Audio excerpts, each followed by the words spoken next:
بسم اللہ الرحمن الرحیم الحمدللہ رب العالمین والصلاة والسلام علی رسولہ الکریم اما بعد۔ آج بتاریخ 7 اگست سن 2018 گروپ سوال شیخ مقصود حفظہ اللہ سے جوابات سیریز SSMS 329 نشر ہونے جا رہی ہے۔ امید کے بغور سماعت فرمائیں گے۔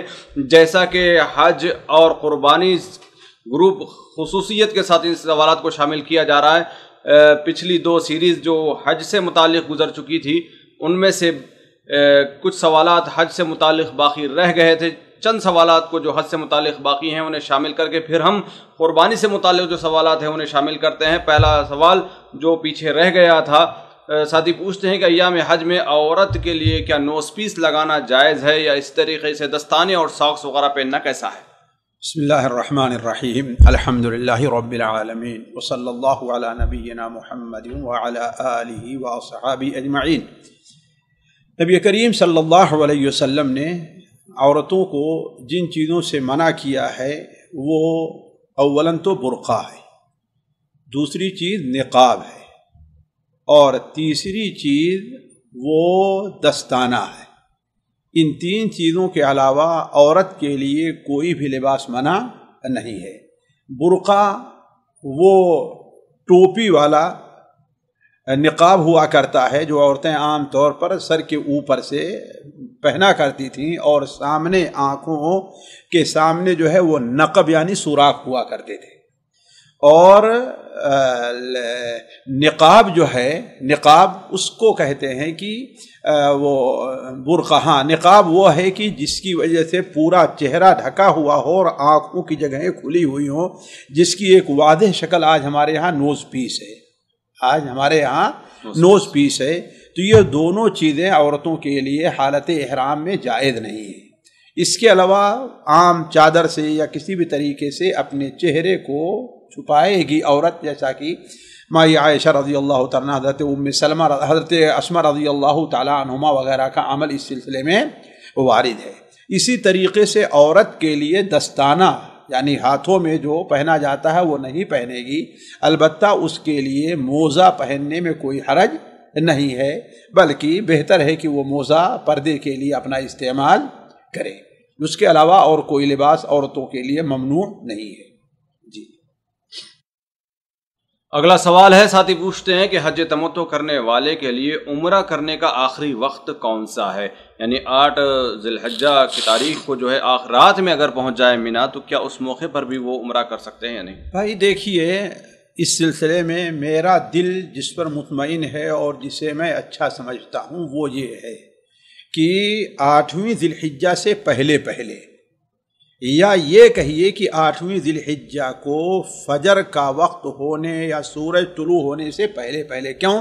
اس لیے کہ چاشت کے بعد سے یہ جو وقت ہوتا ہے کہاں ہے؟ مینا جانے کا ہو جاتا ہے۔ اب حج کے کام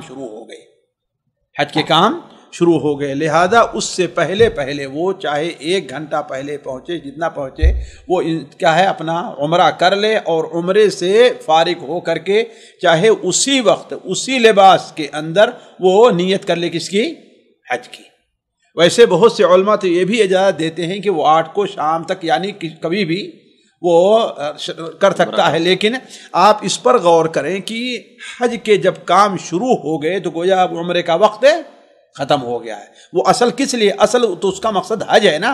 اب حج کے ساتھ اللہ تعالیٰ نے اس کے لیے آسانی رکھی ہے کہ عمرے کا فائدہ اٹھا لے، لیکن اصل کیا ہے؟ حج ہے۔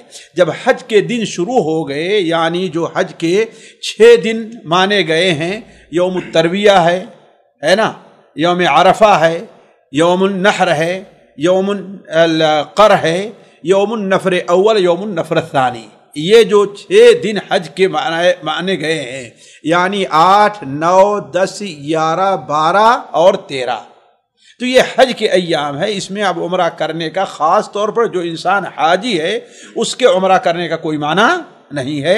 لہذا اگر وہ شخص پہنچتا ہے 8 کی صبح کو چاشت کے وقت مکہ میں، تو اگر اس نے تمتع کی نیت کی ہے تو اس سے چاہیے کہ اپنے تمتع کو کس میں بدل لے؟ وہ قران میں بدل لے۔ کیوں؟ اس لیے کہ اب حج کے کام شروع ہو گئے اور حج کا کام وہ کرنا شروع کر دے۔ جی اسی کے قریب کا اگلا سوال ساتھی پوچھتے ہیں کہ اگر کوئی حج افراد کی نیت سے مینا میں داخل ہو جائے اور بھی وقت کافی ہو تو کیا اب اس حج کو حج تمتع میں بدل سکتا ہے، عمرہ کر سکتا جا کر؟ دیکھیے یہ سوال غریب ہے، لیکن آج کے حالات کے لحاظ سے میں اس کی تھوڑی سی وضاحت کرتا ہوں۔ اصل وضاحت یہ ہے کہ آیا وہ مینا جو پہنچ رہا ہے آج کل کے لحاظ سے بسا اوقات 6 کو لے جا کے پہنچا دیا، 7 کو لے جا کے پہنچا دیا اور وہاں پر قیام قرار دیا، تو ایسا شخص وہ 8 کی صبح ہونے سے پہلے اس کو یہ اجازت ہے کہ جائے، وہ عمرہ کر کے آئے اور اپنے افراد کو تمتع کے اندر بدل دے، یا وہیں بیٹھے بیٹھے اپنے افراد کو قران کی نیت میں بدل دے، ہے نا۔ لیکن اگر وہ شخص مکے سے افراد کی نیت سے چلا آیا، کہاں؟ مینا چلا آیا، تو اس کا مطلب یہ ہے کہ اب اسے تمتع کا موقع اس کے پاس نہیں۔ 8 ذی الحجہ کو اگر احرام باندھا اور تمتع افراد کی نیت سے کہاں چلا آیا وہ؟ مینا۔ ہاں، یعنی کہنے کا مطلب حج کا کام شروع کرنے سے پہلے اسے اختیار ہے، حج کا کام شروع کرنے سے پہلے اسے اختیار ہے کہ وہ اپنے افراد کو یا قران کو تمتع میں بدل دے، لیکن جب حج کے کام شروع ہو گئے تو اب اسے کا اختیار باقی نہیں رہ جائے گا۔ یعنی یہ بات متفقہ طور پر ہے، علماء کا فیصلہ ہے کہ کوئی بدل نہیں سکتا 8 تاریخ کے دن۔ بھائی جہاں تک مجھے یاد ہے، تفصیل مجھے یاد نہیں ہے، لیکن جہاں تک مجھے یاد ہے علماء کہتے ہیں کہ وہ جو شخص افراد کی نیت کر کے گیا ہے، بعض لوگ کہتے ہیں طواف شروع کرنے سے پہلے، لیکن راجح قول یہ ہے کہ اگر طواف قدوم بھی کر لے اور سعی بھی کر لے تو اس کے بعد اب تک اسے اختیار ہے۔ کیوں؟ اس لیے کہ اللہ کے رسول صلی اللہ علیہ وسلم نے ان تمام صحابہ کو جو قران یا افراد کی نیت سے گئے تھے، آپ صلی اللہ علیہ وسلم نے سعی کے بعد انہیں حکم دیا تھا کہ تم اپنے بالوں کو کٹا کر کے اسے تمتع میں بدل دو، ہے کہ نہیں؟ تو اس وقت تک تو اسے اختیار ہے۔ یہ مجھے قول زیادہ پسند ہے، اور بعض اہل علم کہتے ہیں کہ نہیں، اسے مینا کے لیے روانگی سے پہلے۔ لیکن اصل چیز یہ ہے کہ جب اس نے سعی کر لی، اپنے بال نہیں کٹایا، کچھ وقت گزر گیا، اس کا مطلب یہ ہے کہ اب دوبارہ اس نے وہ اپنی نیت کے اوپر باقی ہے، تو اس کا اختیار ختم ہو جانا چاہیے، واللہ اعلم۔ جی شیخ محترم، یہاں پر ایک بات اور واضح ہونا چاہیے کہ جیسا کہ آج کل دیکھا جاتا ہے کہ کمپنی والے لوگ مکہ تو نہیں لے کے جاتے ہیں باہر والوں کو، جدہ یا دوسرے ریاض وغیرہ سے جو جاتے ہیں وہ سیدھا مینا پہنچا دیتے ہیں۔ 8 کی صبح کو اگر کوئی مینا پہنچ جائے بس کے ذریعے یا کسی بھی ذریعے سے، تو اب وہ افراد والا اگر تمتع میں بدلنا چاہے تو نہیں، وہ تو ہم نے پہلے کہہ دیا کہ جب وہ افراد کی نیت سے گویا مینا چلا گیا ہے، مینا پہنچ گیا۔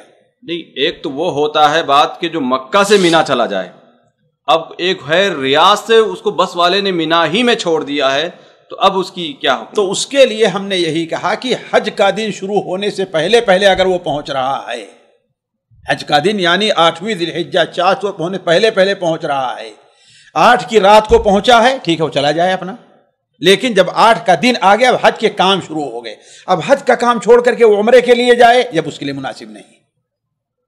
جی یہاں پر ایک سوال اور یہ ہو سکتا ہے کہ اگر کسی کی یہ نیت ہو جائے شروع سے ریاض سے نکلتے ہوئے کہ ممکن ہے 8 تاریخ کے دن موقع ملے یا نہ ملے، رات تک پہنچ جاؤں تو میں افراد کر لوں گا، اگر میں صبح 7 بجے پہنچ جاؤں گا تو میں تمتع کروں گا، تو کوئی حرجہ نہیں، اپنا جا کر کے تمتع عمرہ کر کے آئے، جس کی اگر ایسی نیت ہو جائے ہاں کر کے آئے، کوئی بات نہیں۔ لیکن وہ یہی ہم نے کہا کہ اب دیکھیں کہ صبح فجر کیا اب چاشت کا وقت ہو گیا جو مکے آنے کا ہے، خاص طور پر زوال سے پہلے ہے نا، وہ اپنا چاہے تو کرے، نہیں تو پھر جی حج کا کام شروع ہو گیا، اب نہیں کرنا ہے اسے۔ جی اگلا سوال ساتھی پوچھتے ہیں کہ میری بیٹی جس کی عمر 18 مہینے کی ہے اور ہم جو ہے نا حج کی نیت کرانا چاہتے ہیں، تو سوالات اس میں یہ ہیں کہ کیا نیت ماں کو ہی کرنی ہوگی، بچی تو کر نہیں پائے گی، اور اسی طریقے سے ممنوعات جو احرام ہے سارے اس پر لاگو ہوں گے، دم یعنی اگر کوئی ارتکاب ہو جائے، کوئی کام چھوٹ جائے تو ان کے اوپر دم بھی ہوگا، اور اس طریقے سے ان کے لیے ہدی کا جانور بھی دینا ہوگا یا نہیں؟ جی ہاں، یہ سوال اچھا ہے اور ضرورت ہے لوگوں کی۔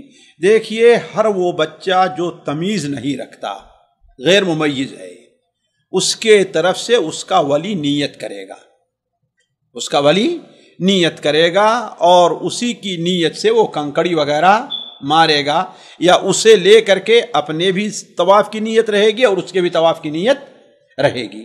بعض اہل علم تو یہاں تک سختی کرتے ہیں اسے 2 طواف کرنا ہوگا، ایک طواف اپنا اور دوسرا طواف اس بچی کا، اس لیے کہ نیت نہیں کرتے، لیکن راجح قول یہی ہے کہ ایک ہی نیت کافی ہے، ایک ہی نیت کافی ہے۔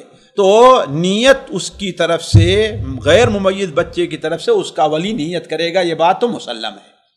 دوسری بات یہ ہے کہ اسے حتی الامکان محظورات احرام جو ہیں ان سے بچایا جائے گا، اسے تلقین کی جائے گی اگر سمجھ رہا ہے، 4 سال 5 سال 6 سال کا ہے، اور اگر سمجھ نہیں رہا ہے تو ہم اس کا اہتمام کریں گے، ہے نا۔ تیسری بات یہ ہے کہ علماء نے، مجھے اچھی طریقے سے یاد ہے کہ امام نووی رحمہ اللہ ہیں، اسی طریقے سے شیخ عبد اللہ رحمانی رحمہ اللہ مرآت کے اندر اس کی صراحت کرتے ہیں کہ اگر نابالغ بچے سے، غیر ممیز بچے سے اگر کوئی ایسا کام ہو جائے جو احرام کے خلاف ہے تو اس کے اوپر کوئی فدیہ یا کوئی دم نہیں ہے، اور نہ ہی اس کی طرف سے ہدی ہے، واجب ہے، نہ ہی اس کی طرف سے ہدی واجب ہے، یہ دونوں چیزیں اس کے اوپر نہیں ہیں۔ اگر وہ حج تمتع کی بھی نیت کر لے، حج تمتع کی بھی نہیں۔ چوتھی بات یہ ذہن میں رہنا چاہیے کہ کسی بھی وقت جب ضرورت پیش آئے تو اس کے احرام کو ختم بھی کیا جا سکتا ہے۔ مثال طور پر بچہ ہے، اسے بڑی سردی لگ رہی ہے، مان لیا جائے، ہے نا، اب اس کے لیے کپڑا پہنانا بہت ضروری ہو گیا ہے تو اسے پہنا کے احرام ختم کر دیا جائے، اس پر بھی کوئی دم وغیرہ نہیں ہے۔ جی اگلا سوال ہے، ساتھی پوچھتے ہیں کہ حج کرنے کے بعد اور کچھ لوگ زمزم کا پانی چھپا کر لاتے ہیں، کیا ایسا کرنا صحیح ہے یا بھائی چوری کر رہے ہیں یا کیا کر رہے ہیں؟ پتہ نہیں، چھپا کر لاتے ہیں، بس اتنا لکھا گیا ہے۔ بھائی اچھی چیز نہیں ہے، اچھی چیز نہیں ہے، لیکن یہ ہے کہ اگر بعض ایسی چیزیں ہیں اس میں تجاوزات وہ لوگ بھی کیا کرتے ہیں، لے آئے تو ہم یہ نہیں کہتے کہ وہ پانی حرام ہو جائے گا، لیکن اچھی چیز نہیں ہے۔ تھوڑے سے اپنے فائدے کے لیے انسان گناہ کا کام نہ کرے، کیوں؟ اس لیے کہ اطیعوا اللہ و اطیعوا الرسول و اولی الامر منکم، اللہ کی اطاعت کرو، اللہ کے رسول کی اطاعت کرو، اور جو تم میں ولی امر ہیں ان کی بھی اطاعت کرو۔ جی اگلا سوال ہے، ساتھی پوچھتے ہیں کہ حج تمتع ہو یا حج افراد ہو، کیا عورت بھی مردوں کی طرح بال کٹوائے گی یا نہیں کٹوائے گی؟ جی ہاں، بال کاٹنا جو ہے یہ واجبات میں سے ہے، یہ واجبات میں سے ہر ایک کے لیے۔ فرق یہ ہے کہ مرد کے لیے جو ہے وہ حلق ہے یا تقصیر ہے، یعنی پورے بالوں کا پورے بالوں کا چھلانا یا پورے بالوں کا کٹانا۔ البتہ عورت کے لیے جو ہے لیس علی النساء حلق، عورتوں کے اوپر حلق تو ہے ہی نہیں، اور تقصیر جو ہے وہ کیا ہے، اپنے ظفیرہ یعنی چوٹی کے نیچے سے انگلی کے پور کے برابر کاٹ لے گی، تب وہ حلال ہوگی، جب تک کاٹے گی نہیں حلال نہیں ہوگی۔ تو عورت کے لیے بھی یعنی بال کا کاٹنا یہ حج یا عمرے کے واجبات میں سے ہے۔ جی یعنی 10ویں تاریخ کو کنکری مارے گی، بال کٹوائے گی، چاہے قربانی ہو یعنی ہدی کا جانور ذبح کیا گیا ہو یا نہ ہو۔ جی لیکن بہتر تو یہی ہے کہ انسان قربانی کے اگر نہیں، حج افراد اگر ہو، حجر افراد تو اس پر تو ہدی ہے ہی نہیں۔ جی اگلا سوال ہے، ساتھی پوچھتے ہیں کہ مقام ابراہیم کی کیا اہمیت ہے؟ بھائی مقام ابراہیم وہ ایک خاص پتھر ہے جس کے بارے میں تاریخی مختلف روایات ہیں، کوئی صحیح روایت نہیں ہے۔ بعض روایات یہ ہیں کہ حضرت ابراہیم علیہ السلام جب تعمیر کر رہے تھے خانہ کعبہ کی اور اس مقام تک پہنچے کہ اب وہاں تک آپ کا ہاتھ نہیں پہنچتا، تو وہاں اسماعیل تھے، انہوں نے لا کر کے ایک پتھر رکھا، اور وہ پتھر کیا ہے؟